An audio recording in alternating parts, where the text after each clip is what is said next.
आपका स्वागत है पुराणिक कथा सागर में, जहां हम आपको ले चलते हैं भारत की उन पवित्र कथाओं की ओर जिन्हें सुनकर न सिर्फ मन को शांति मिलती है बल्कि आत्मा को भी परमात्मा का एहसास होता है।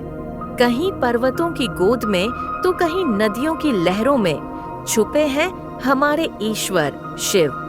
आज हम आपको लेकर चलेंगे उस दिव्य धाम में जहां शिव स्वयं नाद रूप में प्रकट हुए, ओंकारेश्वर। आज की कथा है उस स्थान की जहां ओम के आकार में बसी एक द्वीप पर स्वयं भगवान शिव नाद रूप में प्रकट हुए थे, जहां हर लहर शिवमय है, जहां कण कण में गूंजती है ओम नमः शिवाय की ध्वनि।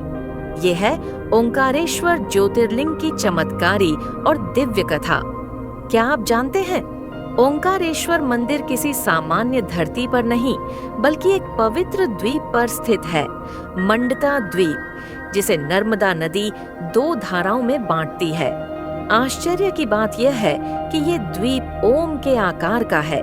हाँ, वही ओम, ब्रह्मांड की आदि ध्वनि, जिसे वैज्ञानिक भी आज कॉस्मिक साउंड कहते हैं। यही कारण है कि यहाँ विराजमान शिवलिंग को कहा जाता है ओंकारेश्वर, अर्थात ओम के ईश्वर। जी हाँ, वही ओम जो सृष्टि की प्रथम ध्वनि मानी जाती है, और यही ओम है ओंकारेश्वर का आधार। ये द्वीप केवल नदी और पत्थर नहीं, ये तो शिव की चेतना का प्रत्यक्ष प्रतीक है। यहाँ प्रकृति भी शिव की भक्ति करती है। कई युग बीत चुके, लेकिन आज भी ओंकारेश्वर की कथा में वही शक्ति है जो आत्मा को झकझोर देती है। बहुत समय पहले की बात है, जब धरती पर सत्य, तप और धर्म का शासन था। इक्ष्वाकु वंश के एक महान तेजस्वी राजा थे, मंदाता।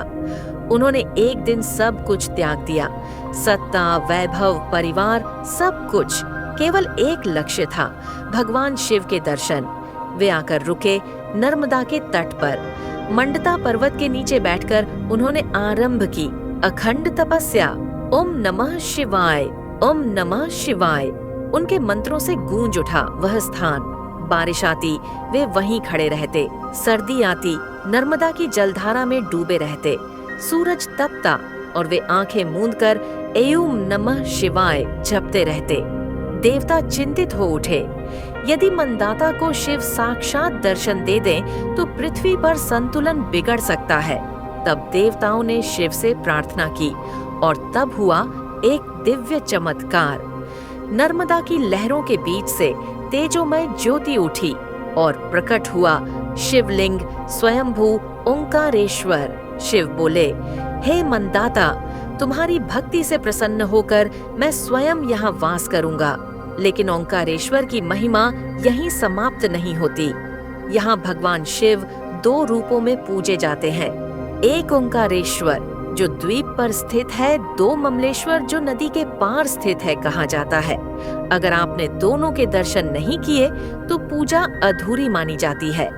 ये दो लिंग द्वैत और अद्वैत का प्रतीक हैं, जैसे शरीर और आत्मा, जैसे शिव और शक्ति। यह वही स्थान है जहां जल स्वयं शिवलिंग बन जाता है। यहाँ हर वर्ष हजारों श्रद्धालु परिक्रमा करते हैं नर्मदा की और अपनी आत्मा की। यह भूमि केवल भक्तों के लिए नहीं बल्कि ऋषियों, संतों और मनीषियों की साधना भूमि रही है।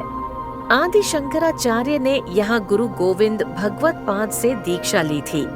ओंकारेश्वर में ही उन्होंने अहम ब्रह्मास्मि का बोध पाया और फिर पूरे भारत को ज्ञान से आलोकित किया।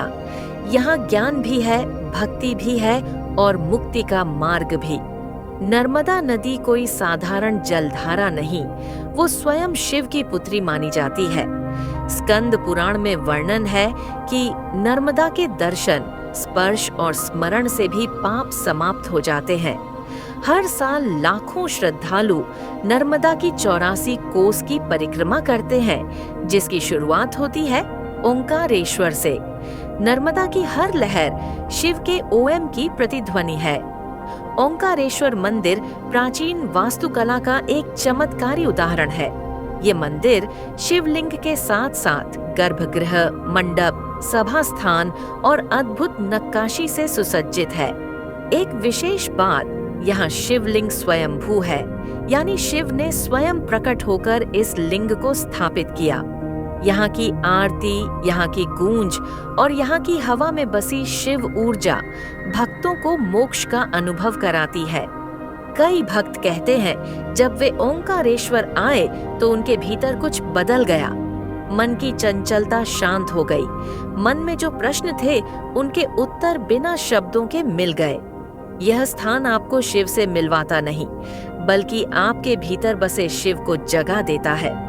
तो आइए, जब भी जीवन में बेचैनी हो, मन में प्रश्न हो या आत्मा मार्ग खोज रही हो, ओंकारेश्वर चले आइए। यहाँ शिव केवल मूर्ति में नहीं है, वो हर ध्वनि में है, हर विचार में और हर सांस में। आप देख रहे थे पुराणिक कथा सागर, जहाँ हर कथा में बहता है आस्था का अमृत।